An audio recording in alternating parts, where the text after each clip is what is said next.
서영창입니다. 그동안 비도시 토지 투자의 가장 큰 걸림돌은 축사였습니다. 그런데 그 축사가 시설 기준이 강화되면서 자연환경을 좋게 할 것입니다. 2007년 정부는 가축분뇨법을 제정해서 9가지 축사에 대한 시설 기준을 강화한 것이죠. 앞으로 자연환경이 좋아진다는 이유는 두 가지입니다. 하나는 가축 사육 제한구역을 지정해서 신규 허가를 엄격히 제한하겠다는 것이고요. 또 하나는 축사를 등록을 해가지고 10제곱미터 이상의 축사도 등록을 해서 시설 기준을 강화하겠다는 것입니다. 기존의 축사는 악취가 많이 나왔는데 그 악취가 없어질 때까지 행정지도를 할 것이고, 또 신규 허가는 허가 기준이 굉장히 엄격해서 사실상 허가받기가 어려울 뿐만 아니라 주택 밀집 지역이나 상수원을 보호해야 되는 곳은 이전 명령까지 할 수 있도록 되어 있습니다. 그래서 투자자 여러분들이 앞으로 비도시적 토지 투자할 때 축사에 대한 어려움이 크게 줄어들 걸로 생각이 됩니다.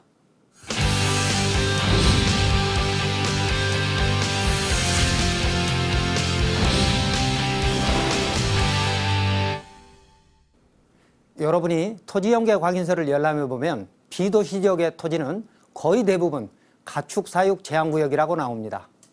그래서 이곳은 축산업 등록과 가축분뇨법에 의해서 여러 가지 제한이 있기 때문에 앞으로 투자하기 좋은 곳이라고 생각하셔도 됩니다. 축산을 하지 않은 사람들한테는 상관이 없지만 반대로 주변의 축사가 개선되거나 없어지기 때문이죠. 본 방송은 여러분의 투자의 이해를 돕기 위해서 만들어진 것으로 반드시 투자는 여러분의 판단으로 하셔야 합니다. 자, 그러면 준비된 PPT 화면을 보면서 오늘 강의 시작해 보도록 하겠습니다. 자, 오늘 강의는 동호인 전원주택 짓기입니다. 주택은 한 채를 짓는 것과 여러 채를 짓는 건 굉장한 차이가 있습니다. 지금 여기는 어떤 곳이죠? 큰 저수지 옆에 자연경관이 아주 좋은 곳을 전원주택 단지로 만드는 것이죠. 단독주택 한 채는 웬만한 곳에는 허가가 다 될 수 있지만 여러 채가 되다 보면 자연환경을 훼손할 수도 있기 때문에 갖가지 규제가 있게 됩니다.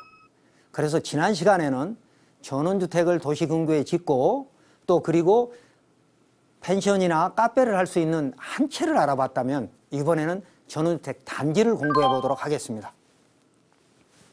자, 강의 순서는 첫 번째 토지 상식, 개발 사례, 가치평가, 개발 팁 이 순서로 갑니다. 그리고 토지 상식은 지목 변경입니다. 자, 여러분 지목 변경이라는 말씀을 많이 들으셨죠? 그런데 지목 변경은 아무 때나 되는 게 아닙니다. 우리가 왜 지목을 공부해야 되는지 생각해 보도록 하겠습니다. 자, 토지연계획 확인서를 보면 맨 위에 소재지가 나오고 그 다음에 지목이 나옵니다. 오늘 토지는 지목이 임야입니다. 임야를 주택단지로 만들기 위해서는 대지조성 사업을 해야 되는데, 즉 지목이 대로 바꿔야 된다는 것이죠. 그럼 대로 어떻게 바꿀 거냐? 여기에는 국토계획법에 의한 용도지역을 알아야 하고요, 산지관리법에 의한 산지전용 절차 두 가지를 알아야 대로 가능한 것입니다. 지목 변경, 자, 공부해 보도록 하겠습니다. 지목 변경은 토지연계획 확인서에 나오는 그 지목을 보면서 어떤 절차로 해야 되는지 본다면, 첫 번째, 자, 우리가 지번, 필지, 한 지번에 한 필지죠. 그런데 이 지번에는 토지연계획 확인서를 통해서 확인해야 될 사항이 이렇게 세 가지가 있습니다. 첫 번째는 지난 시간에 공부했던 용도지역이고요. 두 번째는 오늘 공부하는 지목입니다. 지목은 28가지죠. 그리고 면적도 공부를 해야 됩니다. 자, 이 토지연계획 확인서를 보면서 우리는 토지 이용계획을 공부할 수 있다면 더욱 좋고요. 그 다음에 토지연계획 확인서를 통해서 개발 규제를 공부하셔야 됩니다. 너무 많은 것은 어려워서 공부할 필요는 없지만 기본적인 사항은 알고 가셔야 한다는 거죠.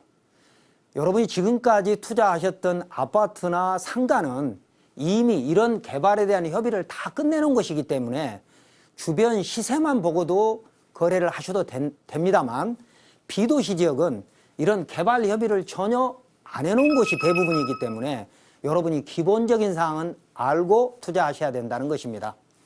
자, 개발 규제는 어떤 겁니까? 건축 규제와 밀도 규제와 개발 허가 기준입니다. 자, 하나씩 보도록 하겠습니다. 지목 변경은 목적 사업이 있을 때만 가능한 겁니다. 여기 우리 비도시적 토지 할 때 가장 큰 목적, 가장 많은 목적이 뭡니까? 주택을 짓는 거죠. 단독주택을 비도시에 지으면 전원주택이라고 그랬습니다. 전원주택을 짓기 위해서 주택 신고를 하게 되면, 건축 신고를 하게 되면 토목공사가 끝나고 나서 지목 변경이 되는 겁니다. 토목 준공이 되면. 자, 그래서 지목은 목적사업은 도시관리계획에 의해서 용도지역이 있게 되고, 여기는 보존관리지역이었습니다. 그 용도지역별로 어떤 건축물이 된다라고 하는 건 지난 시간에 공부했죠. 다음 시간에도 한번 살펴보도록 하겠습니다. 그래서 그 용도지역 안에 건축을 지을 수 있는 지목은 결국 대이기 때문에 지목이 대로 지목 변경을 해야 된다는 것입니다. 자, 지목 28가지 있다고 그랬습니다. 지목 우리 28가지 다 외울 필요는 없습니다만 크게 한 3가지 정도는 여러분이 짚고 가셔야 합니다. 어떤 지목을 고르는 것이 싸게 고를 수 있는지 공부해 보도록 하겠습니다. 지목은요, 공간정보 구축 및 관리 등에 관한 법률에 28가지라고 되어 있습니다. 옛날에는 이 법률을 지적법이라고 그랬습니다. 지적법에 지목이 있는데 그것은 28가지로 분류해 놨다. 토지의 특성에 따라서. 자, 여기 색깔을 보시면 이 녹색으로 있는 1번부터 5번까지는 전용 절차를 밟아야 하고 전용 부담금이 필요한 겁니다. 부담금. 전답 과수원은 농지이기 때문에 농지를 대지로 바꾸려면, 건축을 할 수 있는 대로 바꾸려면 농지 전용 부담금을 내야 하고요. 임야는 지목이 임야인 것을 대로 바꾸려면 산지 전용 부담금, 대체 산림 조성비를 내야 됩니다. 그리고 목장 용지 중에 초지는 초지 전용 부담금을 또 내야 합니다. 그래서 지목이 대이나 공장이 있는 것하고 1번에서 5번 사이 땅을 사는 거하고는 분명히 달라야 됩니다. 얼만큼이요? 인허가를 받을 수 있는 위험도 있습니다만 부담금이 농지전용 부담금은 공시지가의 30%라 그랬죠. 그러면 같은 용도 지역에 있고 주변에 어떤 지형이나 이런 것이 다 비슷하다고 하더라도 지목 하나 때문에 농지냐 대냐 공장이냐에 따라서 지목에 따라 공시지가의 30%가 차이가 나야 된다는 것입니다. 자, 그러면 같은 값에 나왔다 그러면 당연히 이게 싼 거 좋은 거죠. 전용 부담금을 안 내도 되는 거니까. 자, 또 하나 알아야 될 것은 이 노란 색깔로 칠해져 있는 6가지입니다. 이 6가지는 대, 공장, 학교용지, 주차장, 주유소, 창고용지는 이미 형질 변경이 이루어져서 지목이 대와 같은, 그러니까 건축을 곧바로 할 수 있는 정도로 형질 변경이 됐기 때문에 개발행 허가를 안 받거나 파도도 아주 간이하게 받아야 되는, 안 받는 이유는 뭐냐면 이 안에 기반시설이, 개발행 허가 기준이 뭐였죠? 진입로 상하수도였죠. 그 기반시설이 이미 만들어진 것은 개발행 허가조차 안 받아도 됩니다. 그러면 개발행 허가를 받기 위해서는 비용과 시간이 필요한데 그것을 안 받아도 되는 지목, 돈 되는 지목이죠. 자, 그 다음에 나머지 지목은 개발행 허가를 받아야 되고 지목 변경하는 데 상당한 어려움이 있습니다만 파란색으로 칠해져 있는 이 4가지는 2001년도에 지목이 신설됐습니다. 주차장과 주유소와 창고용지와 양의장이라는 지목은 2001년도에 만들어졌기 때문에 그 전에 주차장이 된 것은 지목이 주차장이 아니고 잡종기일 수도 있다는 겁니다. 지목이 없었던 시절이니까. 자, 우리가 지목 변경을 쉽게 하는 것 같아도 명분이 있어야 된다 그랬죠? 명분은 목적 사업이에요. 어떤 거냐면 첫 번째, 형질 변경을 한다.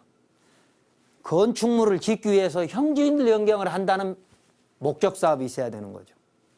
형질 변경을 우리는 토목이라고 얘기를 하고 토목공사라고 하고, 토목공사가 준공되는, 그러니까 개발행위 허가를 통해서 또는 농지 산지 전용 허가를 통해서 형질 변경을 위한 허가를 받아서 공사를 해가지고 준공이 되어야만이 지목 변경이 된다는 겁니다. 돈이 있다고 해서 지목 변경이 그냥 되는 게 아닙니다. 개발행위 허가나 농지 산지 전용을 통한 형질 변경 허가 절차를 밟고 공사를 해가지고 안전하다는 준공검사가 나와야 지목 변경이 된다는 것입니다. 이게 대원칙입니다. 다 예외적으로 한 두 가지쯤 더 있습니다. 첫 번째는 용도가 바뀌는 겁니다. 토지의 용도와 건축물의 용도가 바뀌는 경우에는 곧바로 개발행위 허가나 농지 산지 전용 없이 지목 변경이 될 수 있습니다. 토지는 이런 게 있습니다. 영농요건 분리농지 기억하시죠? 농기계가 들어갈 수 없을 정도로 농로가 없는 그런 밭을 보고 영농요건 분리농지라고 하는데, 그런 곳은 인력이 없다 보니까 지금 다 묵혀 있거든요. 오랫동안 묵히다 보면 거기에 나무가 커서 지목은 견인데 실제는 임야 같은 곳이 있습니다. 그런 곳은 신청만 하면 바로 임야로 바꿔줍니다. 다른 허가 절차 없이 곧바로 바꿔주기 때문에 토지의 용도가 바로 바뀔 수 있는 사례가 되고요. 건축물은 이런 거죠.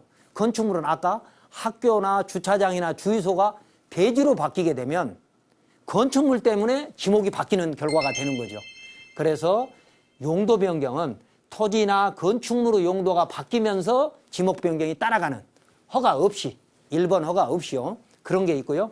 세 번째는 국공유지인 경우에 국공유지 용도 폐지를 하면, 아까 앞에 있었던 거 있었죠. 뭐 철도용지라든지 수도용지라든지 채용용지라든지 이런 것들, 국공유지인 경우에 그 국공유지가 용도가 폐지되면 일반 재산이 돼서 매각할 수도 있고요. 다른 용도로 쓸 수도 있습니다. 그럴 때는 지목 변경이 돼야죠.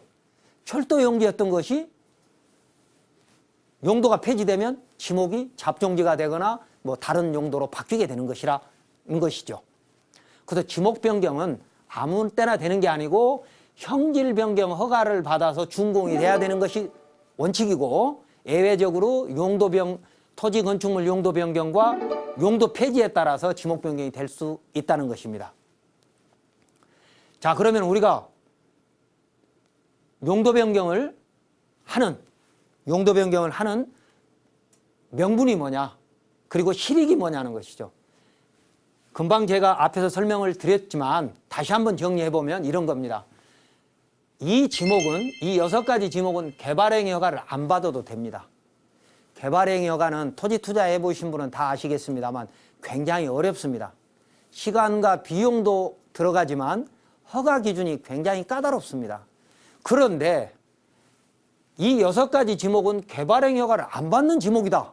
그럼 이 자체가 돈 버는 것이죠. 대공장용지, 학교용지, 주차장용지, 주유소용지, 창고용지. 그래서 이 6가지 지목이라면 훨씬 더 좋은 땅이다. 아닌 지목보다. 그 다음에 두 번째는 전용 부담금을 내느냐 안 내느냐인데, 농지는 전답 과수원. 이건 공시지가의 30%라고 그랬습니다. 공시지가의 30%. 이 전용 부담금을 내야 하고 농지 전용 절차도 밟아야 하거든요. 보통 뭐 1, 200만 원 이상의 전용 허가비도 들어가야 되고 절차도 필요합니다. 산지 전용인 경우에는 제곱미터당 준보전산이 평당으로 따지면 10,000원 이상의 부담금을 또 내야 되거든요. 그 다음에 초지 전용인 경우에는 목장 용지 중에서 초지로 이걸 또 전용하면 초지 전용 부담금을 내야 돼요. 그래서 상당한 부담이 되기 때문에 이런 용지를 사실 때는 기존에 대지화되어 있는, 대지로 되어 있는 것보다는 가격이 조금 다르게 보셔야 될 것입니다. 물론 자연경관이 워낙 좋고, 이쪽이 기존 대지는 자연경관이 떨어지고 농지나 임야 쪽에 자연경관이 워낙 좋아서 여기서 가치를 메꿀 수 있다면 이게 더 나을 수도 있겠죠.